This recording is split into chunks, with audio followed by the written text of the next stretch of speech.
beaming around the planet and across the galaxy. This is the Darren Sanders Show! Joining me now via telephone because this show is so cheap we don't have satellite links and that to get right up to the to Torres Strait area. But Mau Power, hip-hop artist and pretty much representing the Indigenous and hip-hop culture all the way up north. How are you, Mau? I am great, thank you, and thank you for having me on the program. It is probably a unique hip-hop angle, I guess. Yes. Well, we try to incorporate the stories and the culture from the Torres Straits into the music. My first influence is my grandfather, Seaman Dan. He's a jazz blues musician from the Torres Straits. Yep. A multiple ARIA award winner, and he, I was brought up around music, around blues and jazz at a very young age. From the age of 4 and 5 years old, and as we grew up, the local talents like Mill Sisters and Kura Stephen and the band, and then people like artists like Christine Anu. Yep. She's from the Torres Strait, so they were influencing. I was very influenced by them. Also, the reggae music scene was very big up here. Bob Marley, Peter Tosh, the Wailers, Lucky Dube. So I grew up around that music, and then hip hop came through when I was very young, around 7 years old, I guess, 7, 8. I was introduced to that culture, and then it was like Public Enemy, De La Soul, and as I grew, hip hop grew with me. I mean, I was so in tune with that culture that it became a part of the lifestyle I was living. What is your background or the area that you do come from up there? From up in the Torres Straits, I come from the top western region of the Torres Straits, from my father's side, an island called Duan. And that clan we come from is the Daybao from the Gudumalu Ilgal Nation. Yeah. So the top Western language and stories is what really influenced my upbringing. I was brought up in that culture, so that's incorporated into the music. But I also have heritage to the eastern regions of the Torres Strait through my grandfather. He's from from blood ties from Murray Island and Darnley Island, so that eastern influence came in to the music through language as well. Yep. From my grandfather, and my blood ties goes as far back as like right over to Jamaica as well. So that type of Caribbean style music was my heritage. Your musical background then, what do you play? Can you play, or did you learn to play? Yes, I play keyboards, but guitar was the major instrument that I learned. Now, did you learn to play that by ear or lessons? When I was 11 years old, my grandfather gave me my first guitar, right. And then I started learning by just the older brothers teaching me. Yeah. And then a music teacher that we had in primary school took us and gave us basic lessons. And then from then on, we just, played by ear, just understanding the basic chords that we had. Yep. And then just went on from there. Well, how far now has your music career taken you, travel-wise? Travel-wise, I've been, traveled around Australia, all down the East Coast, to the major cities, Victoria, New South Wales. Yep. I traveled over to New Zealand, Guam, London. It's taken me international. The music itself has been, played, all around the world. Yeah. Really. And so it has taken me a lot of places. I guess through music from a remote community, when I was coming up, I knew I loved doing music. It was a passion. I didn't know it was, something that would, offer me, provide me the opportunity to travel the world. And now, because I made it a career and I've consistently worked at it, I travel more than I'm on the island. Yeah. And that's through music. It's like, yes. Oh, that's good. Well, I guess now that you're probably influencing a lot of younger artists out there. Yes, and that is, one of the joys I have about music. I grew up, listening and being inspired by a lot of people, and now I see a lot of young people are telling me that they're inspired by the music, that they've got into music simply because they've heard the music that I have, and knowing that the work that you do has that type of impact on younger people, especially in remote communities. It really is humbling, and it really is, it makes it it adds a different element to it. It makes it all worth the journey. You mentioned Christine Arnoux before. I know you did a bit of a mashup of My Island Home. Yes, I did. That's available online. But also, now a song that featured Archie Roach. Can you tell us a bit more about that? Yeah, well, that song, Archie Roach was or is a really big influence in music for a lot of Indigenous people, but myself in particular. When I was 14, through an English class, we had poetry as one of the sessions, and we were able to write a essay on, a song that we liked. And we came across, me and a few other of my friends, we were doing the research for what we were going to write about. We came across the album Charcoal Lane, and I heard a song for the first time called Took the Children Away. Now, that song, it told a story. It was a personal story, but it was so universal. It was my first introduction to honest storytelling, something that was emotionally impactful in the form of music. And it really inspired me to be able to, when I write music, is write stories, not just music and lyrics. It's real stories. Well, don't worry. I'm one who appreciates music with stories rather than... Yes. And that in 2012, I was performing, working on my new album, on my debut album, our studio album. I had like 8 mixtapes already out. I was traveling, doing a show in Melbourne. I did one show at Federation Square, and Archie was featuring, and he was going to be on set straight after me. When he got on stage, he did a shout out, like he knew who I was, and I didn't know that, he knew the things that I did. Yep. And I was inspired by his performance, and I said, look, I want to do a song with him. So I got the team that I was working with, Meridian Knights, a guy called Mike Justice, and to make contact, I said, I wrote a song, I want Uncle Archie to feature on it. We presented the song to him. He loved it. He jumped on, and then Freedom was created. And that song was really inspired by the memory of that, my first interaction to that song. And it completed the album. It was one of the last songs that we wrote, and it was a song about self-empowerment.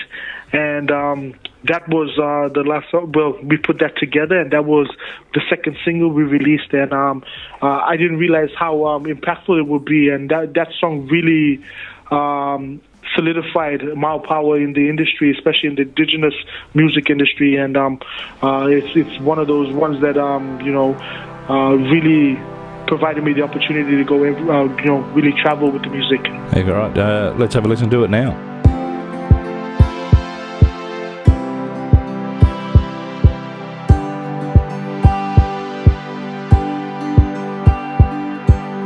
Hey, past, I can still feel the heartbeat.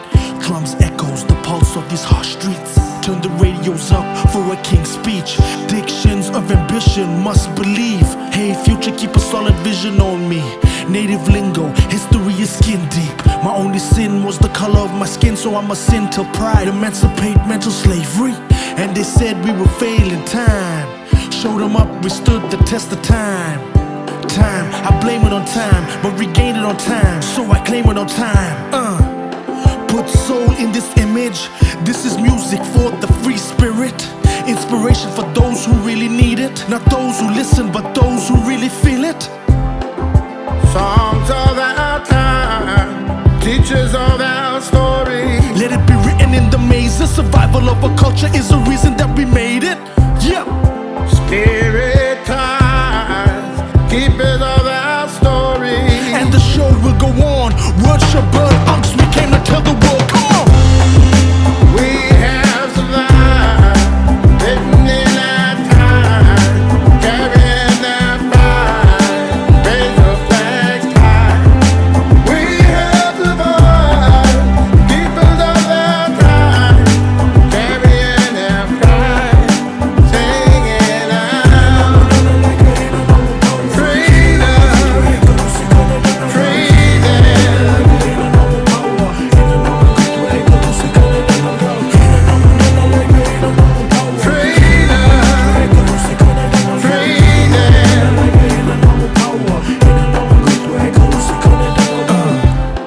Unity restores order.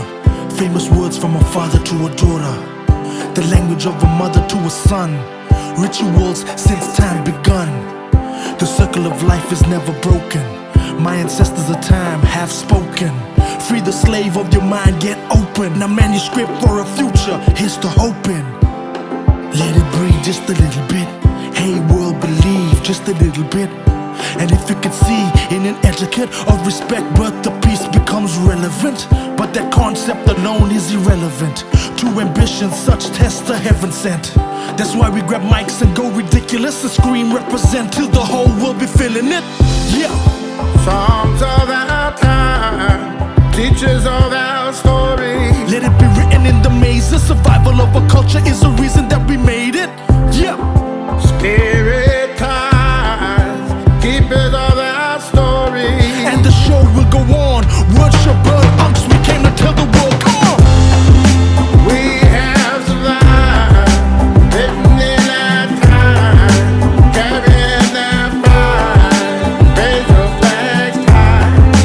We have survived, keepers of our time, carrying our pride, singing out freedom, freedom,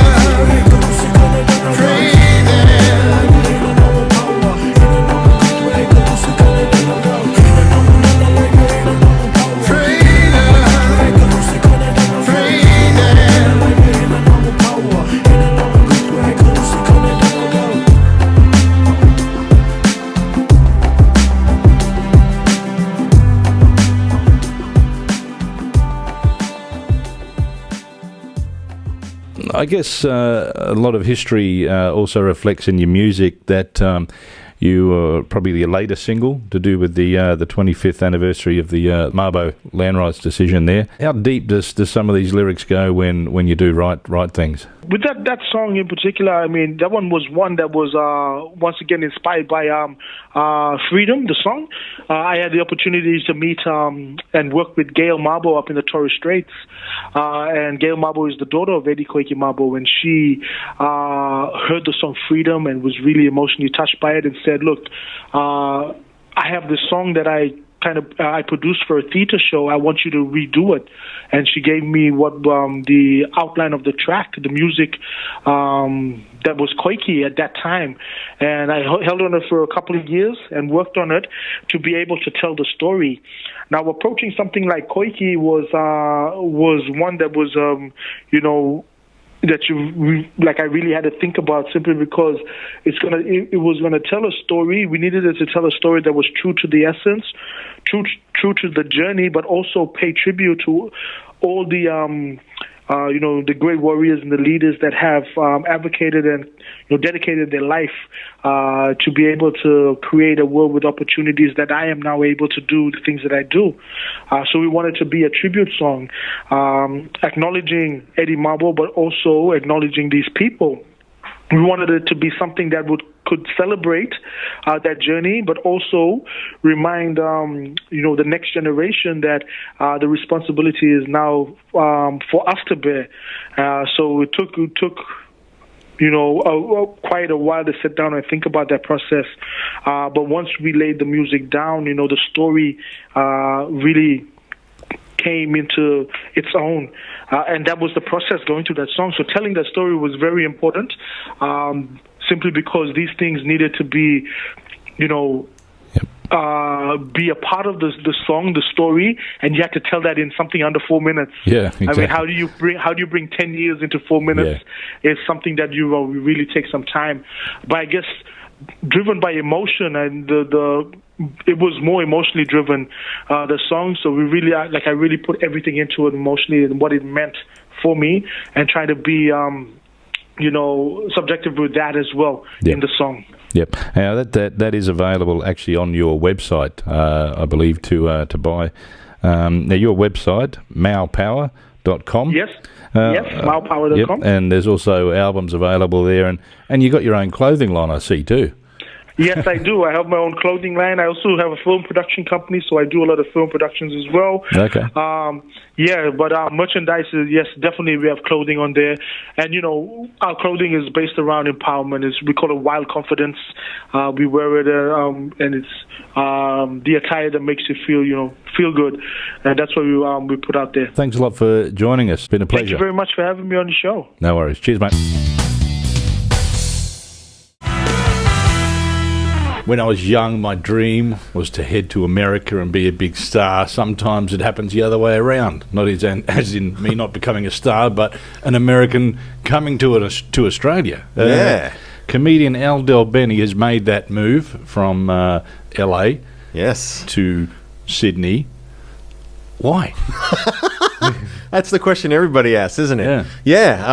I was basically family. Boring answer, but I have an Australian wife. We had a couple kids. I looked around LA and went, I don't want to raise them here. Where did you meet her? I met my wife in New York City Right. in 1999. Yeah. Yeah, we were actors in a play, Midsummer Night's Dream in New York. Yeah. And we played lovers in the play. We worked together, and then the director put us in his next play together. So we worked solidly together for 9 months or a year.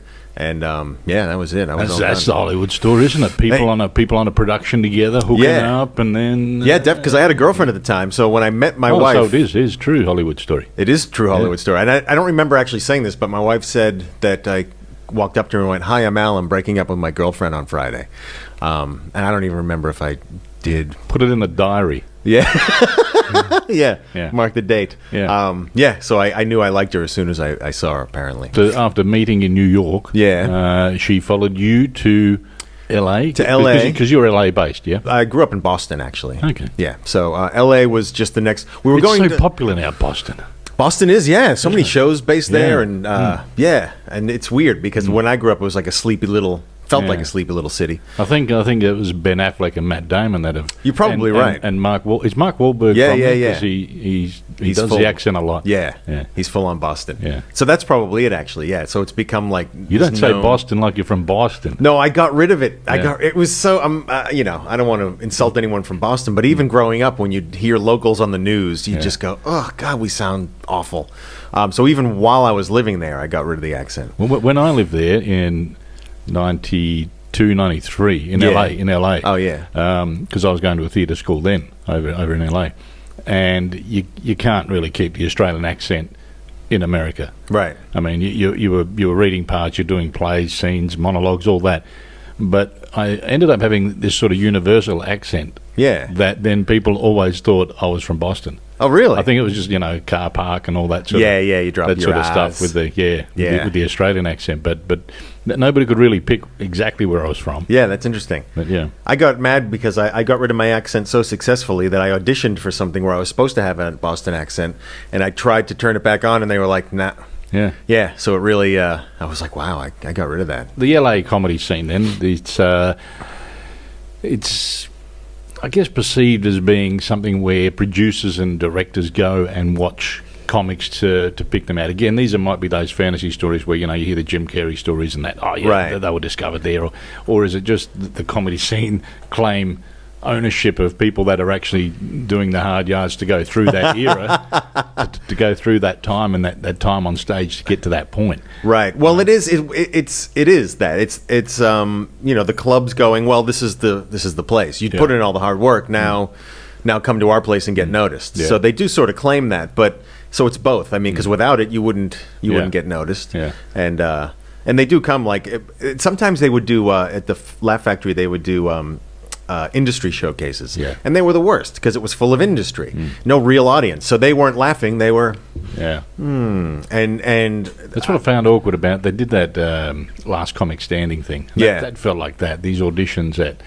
they put us through, because everybody wanted to do that a few years ago when they did it here. Yeah. And I actually walked out halfway through. Good for you. I just went, you know what, this is shit. This isn't how comedy should be. Right. Yeah, it's not a competition. And then they're like, and then when I walked out, I thought, oh fuck, I don't use that. That'll be a bit they use. Well, I have a story with that too, because when I first moved to LA, my the guy I was working with, he wasn't really my manager technically, but he was helping me out, and he was a producer of that show. And we went through my act. He actually called me up, and we went through my 3-minute audition. Yeah. And I think he knew I was volatile, and he wanted something for that real. Yeah. When I look back at it, because I went in all fat, dumb, and happy, and I did my thing, and they didn't laugh. Yeah. The judges didn't laugh. And at one point, he's now a friend of mine, Alonzo Bowden, was a judge. He actually stifled a laugh. He went, and I went, oh, this is interesting. And then I had a joke about my gay brother, and there was a gay judge, and he went, not funny. And I realized what had happened. I went, oh, shit, I think I've been set up to explode. Yeah. So I just went, okay. And I walked off the stage. I was bullshit. Yeah.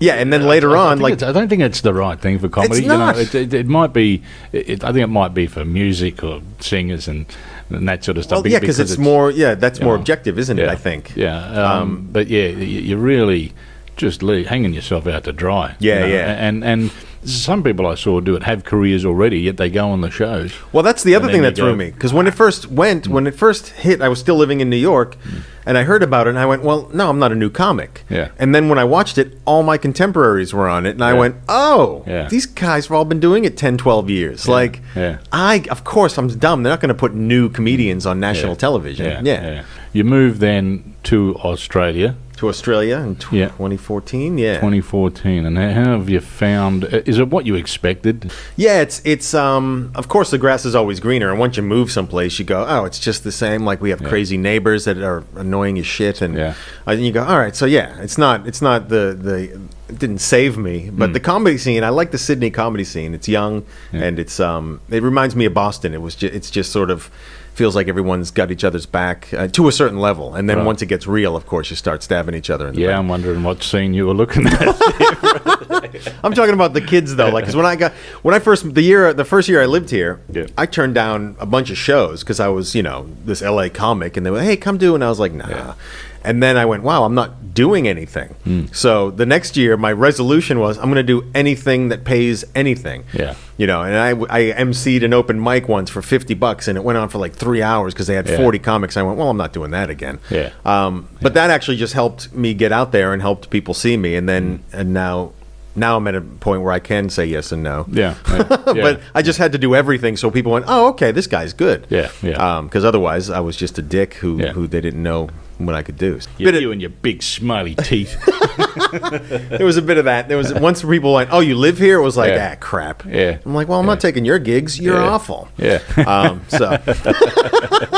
Yeah. Yeah. Do you have anything inside that makes you want to move back to the States? Live there? A little bit. I just miss my friends. Yeah. Yeah. I mean, you're a nice guy and everything, but we don't hang out. Yeah, come yeah. Over, that's the thing. Sydney is such a spread out city, and I always say this. I think Sydney should be built upwards. Yeah, not out. If it's built up, we're all in the same. We're area. all there. You know, like New York. It's like we just come downstairs and there's a million people. Yeah. But here, if you want to visit somebody, if you live on the north side or the south side, that's a 3-hour drive in itself. The traffic just to go through Sydney. So traffic is real. Traffic is LA level. I never used to believe people who have been to Sydney when I was in LA going, oh, it's just like this in Sydney. I was like, there's no way because the traffic here. But it's that's what did my head in was. Luckily, where I lived in the Valley, there were a couple of casting agencies that I could walk to. So there were, every once in a while, I'd get an audition, I could just walk down the street. But for the most part, they were in Santa Monica.